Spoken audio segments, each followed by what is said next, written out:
วัสดีค่ะใครๆก็เข้าครัววันนี้นะคะจะพามาทำเมนูอส่วนหอยนางรมค่ะซึ่งเป็นเมนูที่หลายๆคนน่าจะชื่นชอบนะคะเดี๋ยวเราไปดูส่วนผสมและวิธีการทำมันก่อนเลยค่ะว่ามีอะไรบ้างส่วนผสมของเมนูอส่วนหอยนางรมนะคะก็จะมีในส่วนของแป้งที่ใช้เป็นฐานรองนะคะก็จะมีแป้งข้าวเจ้าค่ะน้ำเปล่าหอยนางรมแป้งมันน้ำเปล่าค่ะ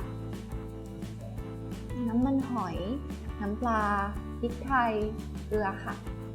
ถั่วงอกไข่ไก่ต้นหอมซอยค่ะในส่วนของน้ำจิ้มอส่วนนะคะก็จะมีซอสพริกและน้ำจิ้มไก่ค่ะส่วนผสมครบแล้วไปลงมือทำกันเลยค่ะเรามาเริ่มขั้นตอนแรกของเมนูอส่วนหอยนางรมเลยนะคะนั่นก็คือผสมแป้งก่อนค่ะตัวแป้งจะมี2ตัวนะคะอันแรกเราจะเป็นแป้งที่เอาไว้เป็นฐานรองค่ะค่อยๆผสมน้ำลงไปค่ะ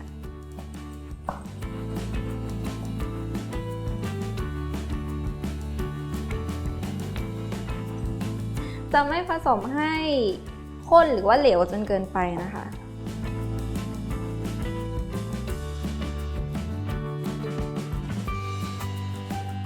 โอเคก็จะได้ประมาณนี้นะคะแล้วก็พักเอาไว้ก่อนนะคะแล้วก็จะมาผสมแป้งอีกตัวนะคะตัวนี้จะเอาไว้ผสมกับหอยนางรมนะคะ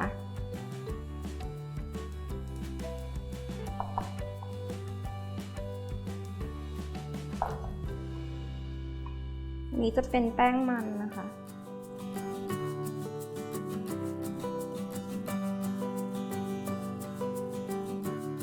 ในแป้งส่วนที่2นี้นะคะเราจะปรุงรสด้วยนะคะ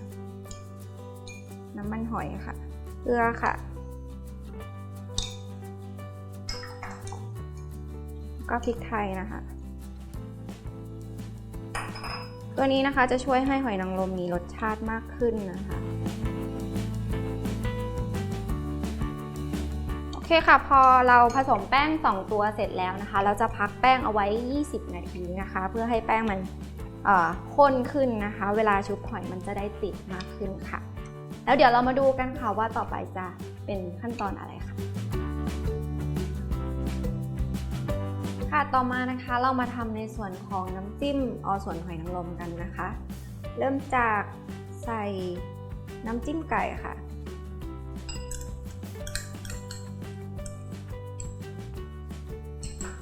ผสมกับซอสพริกนะคะก็คนผสมให้เข้ากันเลยค่ะ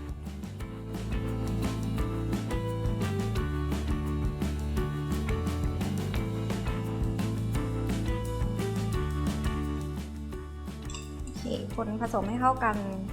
ก็เป็นอันเสร็จเรียบร้อยนะคะแล้วเดี๋ยวเราพักไว้ก่อนแล้วเดี๋ยวเราไปทำขั้นตอนต่อไปกันค่ะ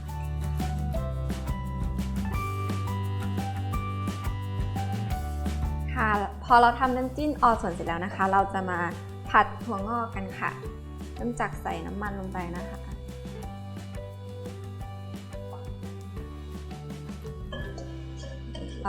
น้ำมันร้อนสักครู่ค่ะ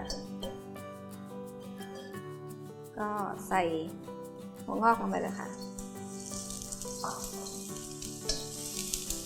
ตามด้วยน้ำปลานะคะให้มีรสชาติ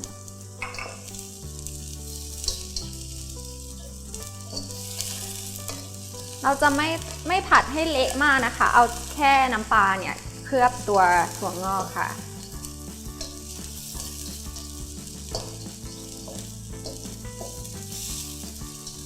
ได้ประมาณนี้นะคะเดี๋ยวเราจะตักขึ้นใส่จานนะคะพักเอาไว้ก่อนค่ะแล้วเดี๋ยวเราไปดูขั้นตอนต่อไปกันค่ะ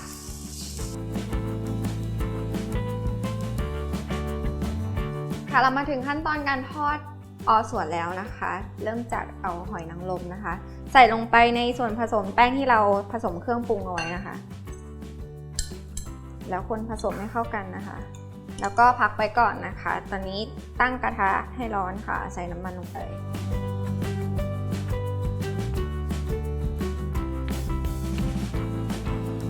พอน้ำมันเริ่มร้อนนะคะเราก็เอาแป้งที่เป็นแป้งข้าวเจ้านะคะผสมน้ำใส่ลงไปค่ะส่วนนี้มันจะเป็นฐานรองนะคะ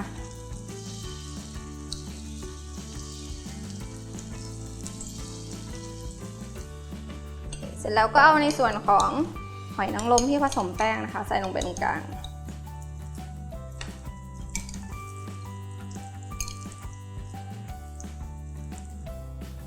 นี่ไฟยังไม่ต้องแรงมากนะคะ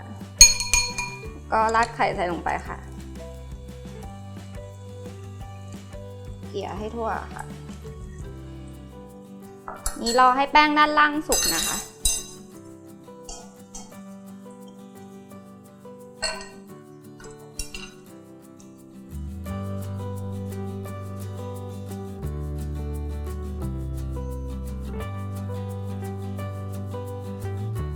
ค่ะหลังจากพอด้านล่างนะคะเหลืองกรอบแล้วคือจะเอาฝาปิดเอาไว้เพื่อให้ด้านบนสุกนะคะเราจะไม่กลับหน้านะคะแล้วเดี๋ยวเราไปจัดใส่จานเสิร์ฟกันค่ะ